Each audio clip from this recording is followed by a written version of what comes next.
गुरुवर आचार्य श्री ग्रीष्म काल बिता करके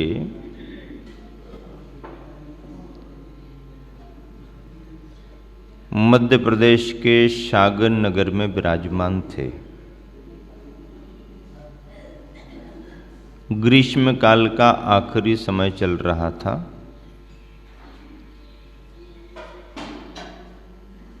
चतुर्मास कहाँ होगा गुरुवर का,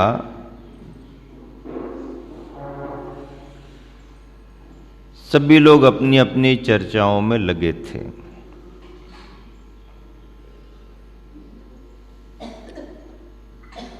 आचार्य श्री किसी को कुछ कहते तो है नहीं, अंदर अंदर संयोजना चलती रहती है। चतुर्मास का समय एक विशेष समय माना जाता है। मुनि जीवन में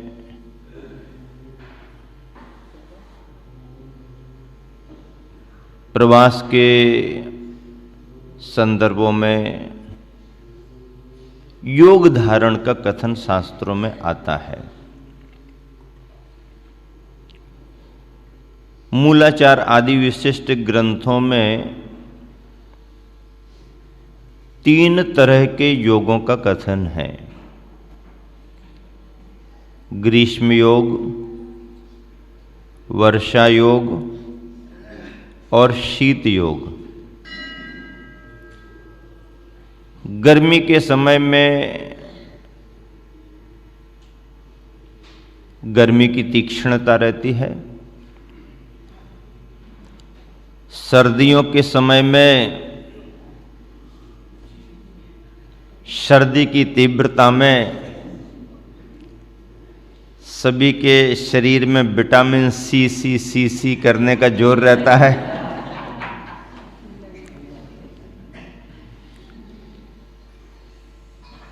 और वर्षा के दिनों में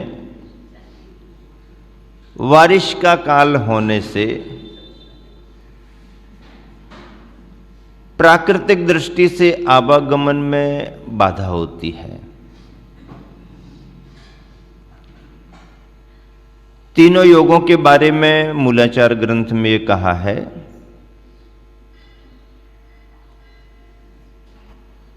कि 12 माहों में से 2 माह तो मौसम की तीव्रता के रहते हैं, 2 माह उसके सहयोगी रहते हैं, उनमें थोड़ी सी साम्यता रहती है। गर्मी और सर्दी के योग में संघ अपने स्वास्थ्य और आवश्यकता को देख करके रुक सकते हैं, रुकना चाहिए। पर रुके ही ऐसी अनिवार्यता नहीं है। यदि उनका कोई लक्ष्य है, कहीं विशेष प्रयोजन से उन्हें पहुंचना है, तो सर्दी गर्मी के संपूर्ण समय में भी विहार कर सकते हैं और उनका वह योग गमन योग के नाम से माना जाएगा। यानी गर्मी और सर्दियों में रुके ही ऐसी अनिवार्यता नहीं है। रुके अच्छी बात है, अनुकूलता देख करके संघ कार्य करते हैं, पर वर्षा योग जैसे रुकने की अनिवार्यता नहीं है। किंतु वर्षा योग की एक अनिवार्यता है। वर्षा योग में नियम रूप से, निश्चित रूप से उन दिनों में रुकना ही पड़ेगा, रुकना ही पड़ता है।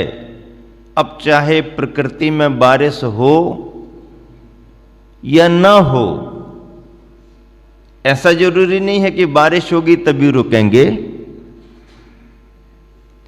बारिश ना भी हो उन दिनों में तो भी नियम के अनुसार उन दिनों में रुकना ही पड़ेगा।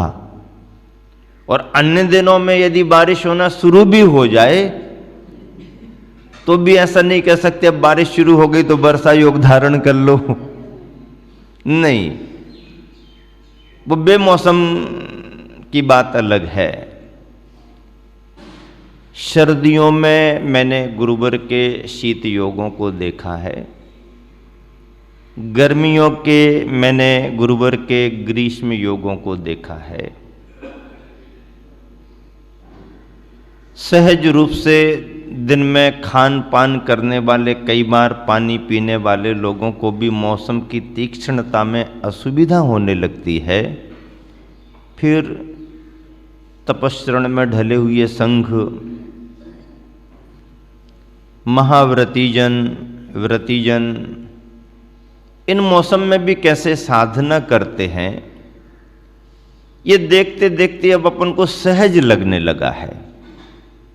लेकिन सहज नहीं है, लगने लगा है सहज, क्योंकि अब खूब सारा देखने को आ रहा है, तो नयापन जैसा कुछ लगता नहीं है, पर सहज है नहीं, कठिन है। मैं अपने बारे में आपको बताता हूं कि सन 1990 में ग्रीष्म काल के समय मध्य प्रदेश के एक ग्राम में हम लोग रुके हुए थे। मौसम की कुछ प्रतिकूलता थी, स्वास्थ्य प्रतिकूल हुआ। सहपुरा ग्राम में थे, जबलपुर के पास।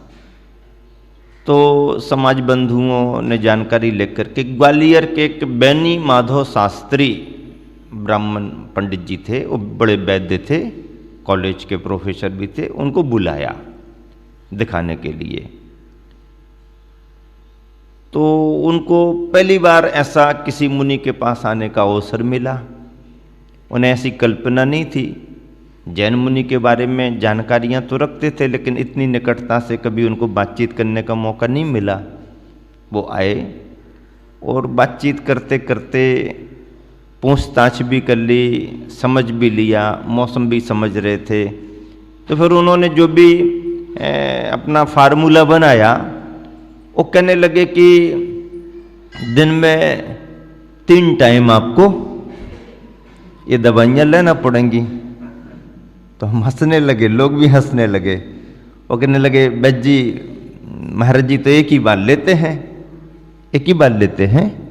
अच्छा, तो फिर ऐसा करो कि दवाई वगैरह एक बार ले लो, थोड़ा हम डोज बढ़ा देंगे। तो पानी तो 2-4 बार चलेगा ना? तो बोले नहीं, पानी भी एक ही बार लेते हैं। तो उन्होंने बहुत आश्चर्य प्रकट किया। बोले, ऐसी गर्मी में एक बार ही आप ले रहे हैं? तो हमने कहा, ऐसी गर्मी में नहीं, ये तो 365 दिन का काम है, सर्दी गर्मी सब बराबर है। और आपको मालूम नहीं है, कोई जरूरी भी नहीं है कि एक बार का हो भी जाए, अंतराय भी आते हैं हम लोगों के यहाँ पर इस तरीके से। तो फिर उस समय फिर कुछ भी नहीं लेते, और आश्चर्य करने लगे। तब उन्होंने कहा कि जो अभी गर्मी पड़ रही है, इस गर्मी के मौसम में दिन भर के लिए कम से कम 6 लीटर पानी तो हर आदमी को चाहिए, ऐसा उनका कहना था। तो आप क्या करते होंगे? हमने कहा, दिन 2 दिन आप रुको, आपको सारी जानकारी मिलेगी। और हमने कहा कि ये साधना आज की नहीं है, बहुत प्राचीन है, प्रामाणिक है, बरसों से चली आ रही है, वैज्ञानिक है, इसीलिए यह आज तक चली आ रही है। आश्चर्य हुआ। तो कहने का मतलब ये है कि हम और आप अभ्यास में ढले हैं, हम और आप देख रहे हैं, तो सहज लगने लगा है। लेकिन जिन्हें साधना का परिचय नहीं है, जो पहली पहली बार ये सब चीज़ें देखते हैं, तो उन्हें आश्चर्य होता है। लेकिन मैं ये कहना चाहता हूँ कि गुरुवर ने अपने जीवन को कैसे ढाला। कहाँ कर्नाटक का प्रांत, उस जलवायु में ढला हुआ उनका शरीर, वहाँ से निकल कर के कहाँ राजस्थान में आए, राजस्थान की जलवायु, उसमें उन्होंने अपने शरीर को ढाला।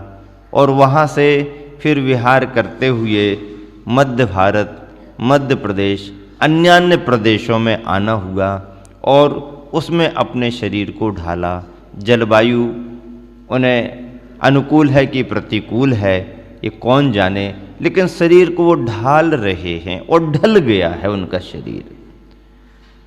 और ढलते ढलते आज जिस तरीके से उनका जीवन दिखाई दे रहा है, जिस तरीके से उन्होंने अपनी चर्या को, अपने आहार को व्यवस्थित किया है, आज बहुत बड़े आश्चर्य की बात है, सामान्य बात नहीं है। गुरुवर आचार्य श्री सर्दियों में बहुत सर्दी सहन करने वाले भी हैं, खुद आंखों से देखा है। और गर्मियों में स्वाभाविक रूप से भी बहुत गर्मी सहन करने वाले हैं, ये भी अच्छे तरीके से हम लोगों ने देखा है।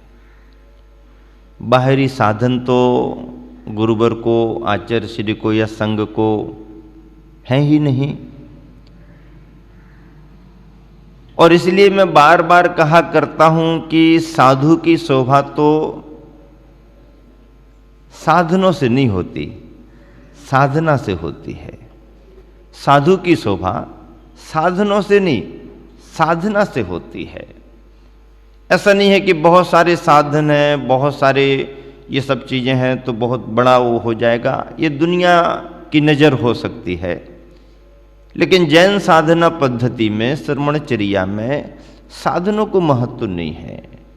साधन संसाधन भौतिकता के माध्यम बनते हैं, गृहस्थों के उपयोग में आने वाले तो हो सकते हैं, गृह त्यागियों के लिए इनकी अपेक्षा रखनी ही नहीं चाहिए और रखने का उनके लिए कोई मार्ग भी नहीं है।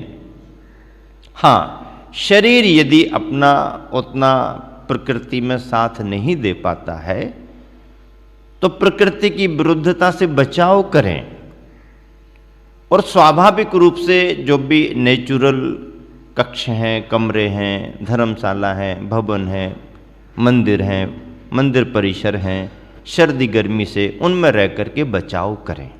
बचाव करने का कोई निषेध नहीं है, बल्कि उपदेश भी है।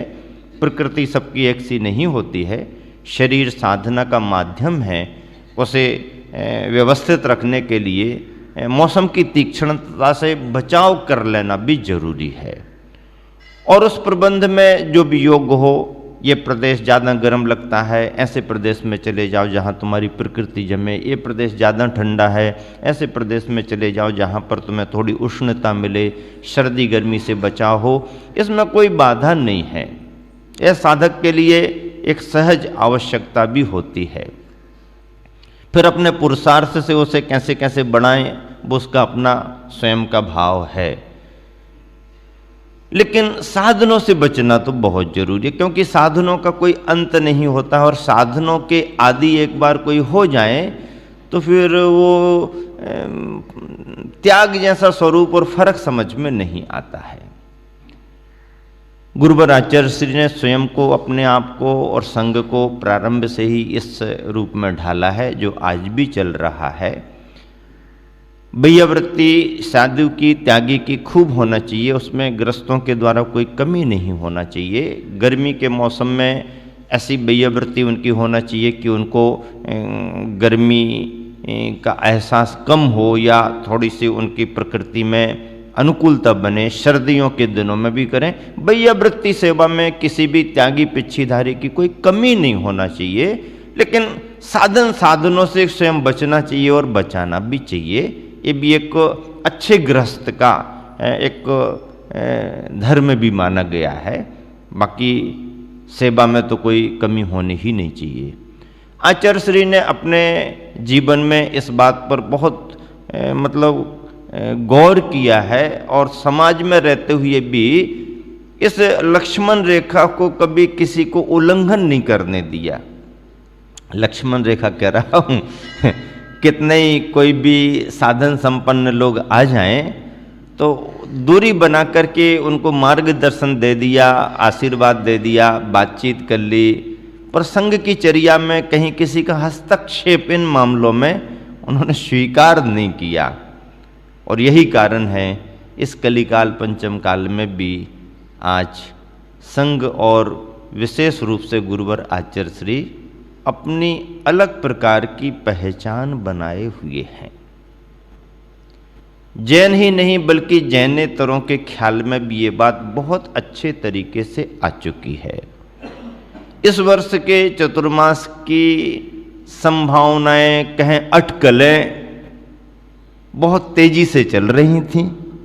व्हाट्सएप का जमाना है, हर आदमी स्वतंत्र है अपने मन का मैसेज डालने के लिए संभावित संभावित संभावित, और चल रहा था। गुरुवर आचार्य श्री उस समय सागर स्थित भाग्योदय में विराजमान थे। आसपास के इलाकों से, क्षेत्रों से समाज बंधु, क्षेत्र कमेटियां आकर के निवेदन कर रही थीं। आचार्य श्री स्वयं चतुर्मास के बारे में विचार कर रहे थे। स्वयं सागर की समाज प्राणपण से प्रयासरत थी कि चतुर्मास का समय सामने है, 15-20 दिन ही बचे हैं, तो अब चतुर्मास का लाभ सागर को ही मिलना चाहिए। और हुआ यूं भी कि कुछ समय के प्रवास को देख करके गुरुवर ने स्वाध्याय भी संघ का प्रारंभ करा दिया। और जब स्वाध्याय संघ का प्रारंभ हो गया तो व्हाट्सएप तेजी के साथ फैल गए। चतुर्मास सागर में ही, चतुर्मास सागर में ही स्वाध्याय प्रारंभ, और बड़ी बड़ी तैयारियां प्रारंभ हो गई। आचार्य ने कुछ कहा ही नहीं, करो ये कहा भी नहीं था, ऐसा मत करो क्यों कहें चर्या चलती रही, जगह जगह से लोग प्रयासरत थे। भोपाल वाले भी इस वर्ष काफी उम्मीद लगाए हुए बैठे थे। समाज तो वर्षों से भावना भा रही थी कि भोपाल महानगर मध्य प्रदेश की राजधानी को चतुर्मास का इस वर्ष का अवसर मिले। कमेटियों पर कमेटियां बार बार आकर के निवेदन कर रही थीं। आचार्य भी सुन करके बस चुप रह जाते थे, विचार करते रहते थे। इस वर्ष समाज बंधुओं के साथ में, कमेटियों के साथ में उस समय के मुख्यमंत्री शिवराज सिंह चौहान ने भी बहुत भावभीना गुरुवर को निवेदन किया था कि गुरुदेव, मध्य प्रदेश के विभिन्न नगरों में, शहरों में आपने लाभ दिया है, मैं स्वयं आपका लाभ लेता रहा हूँ।